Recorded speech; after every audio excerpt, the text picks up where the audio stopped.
string next, looks like they're starting already, is the Chris and Chris team, Limecat and Ragnite, Delaware natives. Yes, and double Chris. I also know Ears and Organic.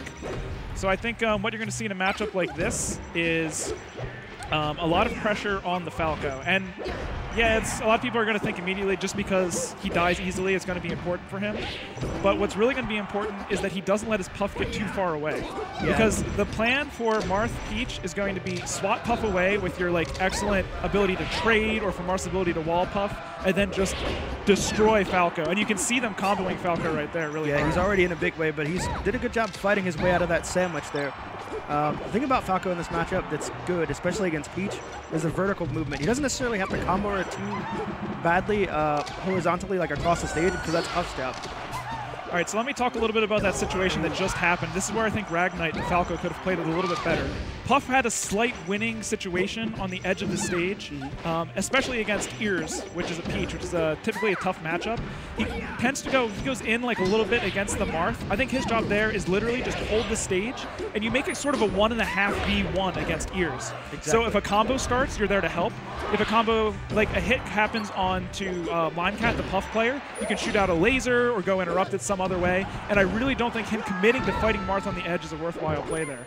Oh, this could be a big turnaround there for the blue team, just like that. I mean, I actually think they're still losing, but I know you were going to say I was just about to say the same thing. Like, technically speaking, they're ahead in stocks, but the percentages are high. They're going to have to play this really carefully. And here's like a beautiful thing about the Falco Puff team is they have some really dynamic plays they can make, and at this high percent, I think they're worth going for. Namely, Shine into Rest. Shine has so much hits done, it pops them up in the air. So don't be surprised if you see Limecat start to like float a little bit above Ragnite, and then Ragnite try to hit a critical Shine. It would be a critical hit indeed. So the stocks are even now, but I can't help but think with Puff being at such high percent, they might not. Wait a minute, never mind. I've been proven wrong. This can still turn around just as easily, though.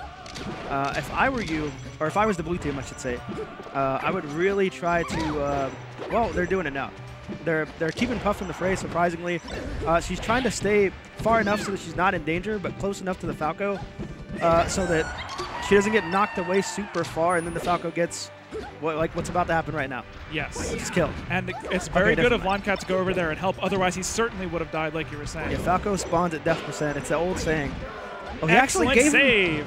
Yeah, Puff one of the best at saving because she can just fly out there. She has all these tools: pound, up air, drill, nair. All these types of things can save someone, especially Falco. What's interesting about that is that the Puff opting to hit, or excuse me, the Peach opting to hit the Puff, actually set up for that team save. And so it looked like this is actually like 2 stocks ago this happened, but there's so much happening it's hard to get to it. Yeah, this is it looks like a strategy they were using against both these characters. So, wow, yeah. So Peach wants to be in the air very often, and I didn't realize this actually, but Puff is short enough that a really high laser from Falco can shoot directly over standing Puff. Exactly. So they're using that to their advantage, and then Puff was ready to go for a forward smash. Well, lasers are constantly harassing whoever else is in the front line for the red team.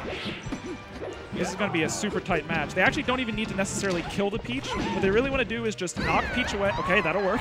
You'll take the kill if you can get it. I was going to say knock her away and then get a 2v1 on the Marth. Before you know it, it's a true 2v1. Exactly. They weren't able to completely capitalize, but it's still possible. Good job keeping his partner safe. Not going to be able to save him this time. That was a critical. But I think that's it for Marth, and this is a very good matchup for Puff, most people would say. Yeah, I mean, it's entirely possible to outplay Puff for 1 stock, but I don't know, dude. Considering the kind of training that Limecat has against, you know, the Delaware Peach Destroyer of Worlds. So yeah, like a guy who took Hungrybox to last stock way back in 2016. And he actually talks all the time about, like, I thought I was really bad at the Peach matchup. Whenever I play any Peach who isn't Blake, I just destroy them because they're not him. Yeah, exactly. Yeah. That was a really tight game to start off our doubles tournament. Yeah, if all the rest of the matches are like this is going to be a great day of doubles. Yeah, for sure. All right, opting for FD. Why do you think they picked FD? Why do I think they picked FD? I'm actually looking to see what their game plan might be. Yeah. All right, my guess is that blue team was using the platforms a little bit to maneuver around their opponent and get into So not to get into better situations, but honestly, blue team put themselves in not good like macro teams arrangements very often, and they would use the platforms to kind of solve that. So I think the red team might be using FD to sort of trap the blue team once they put themselves in those bad situations again, if it comes out. If I had to guess. I'm not sure. Okay, I really like the target switch decision from Organic. Able to hit Puff away. Organic's playing really out of his mind right now. Despite being down one stock, he's holding it down with Mark. Yeah. One thing we've kind of yet to see from Red Team, and so Red Team often like lacks kill power a little bit, and like classic teams, if you talk to them, teams that you've been talking to who are Marth Peaches for a long time, like say the Newlyweds or etc., will tell you this team often lacks kill power, and one of the ways to get around that is to use Marth's like back throw or down throw into Peach's sweet spot up smash. Exactly. And we haven't seen setups like that once, so it seems like really the plan is hit Limecat away, and then try to get Falco off stage and kill him. And it's been working fairly well for them. Yeah, I've noticed that in the situations where they do have the one-on-ones, the Marth Falco, I mean, it kind of goes back and forth, but when the Marth starts like really taking it to the Falco, he does a lot of percent very fast. Yeah, the one thing that is scaring me about Ragnite's play is he's not afraid to 1v1, which is good as Falco, but he goes so far towards the edge, and it's just so strong, especially in teams to hold the center, because then your teammate can help you, you're less likely to be quickly gimped off stage in a way that they won't be able to.